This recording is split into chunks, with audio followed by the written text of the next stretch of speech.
Hello friends, नमस्ते, प्रणाम। स्वागत है हमारे यूट्यूब चैनल पे आप लोगों का। और दोस्तों, मैं आप लोगों के बीच एक ललनवा गीत गाने जा रहे हैं। आप लोग इसको पूरा देखना और सब्सक्राइब करना, लाइक करना, पूरा वीडियो देखना।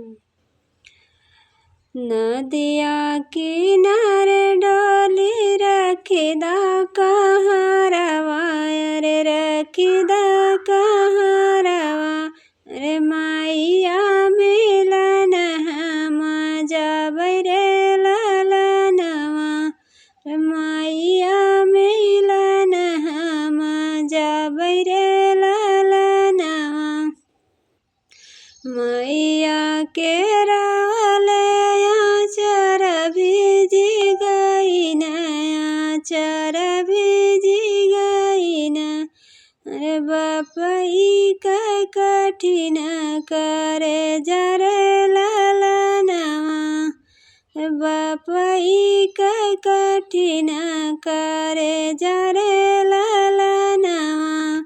नदिया किनारे डाले रखिदा कहाँ रवा, अरे रखिदा कहाँ रवा, चाची मिलन हम जाबै रे ललनवा। चाची के रवले आचर भीजी गईन, आचर भीजी गईन, अरे चाचा का कठिन करे जरे ललनवा, अरे चाचा का कठिन करे जरे ललनवा। नदिया किनारे डाले रखिदा कहाँ रवा, अरे रखिदा कहाँ रवा, रे माइया मिलन हम जाबै रे ललनवा।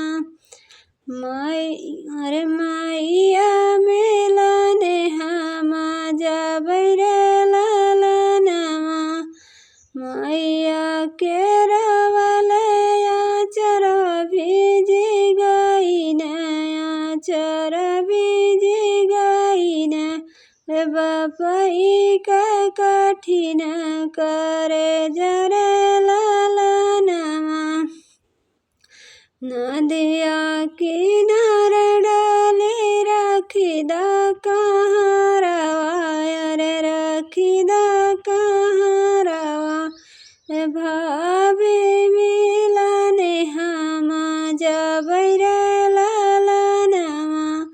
भाभी के रवले आचर भीजी गईन, आचर भीजी गईन, अरे भैया का कठिन करे जरे ललनवा, अरे भैया का कठिन करे जरे ललनवा।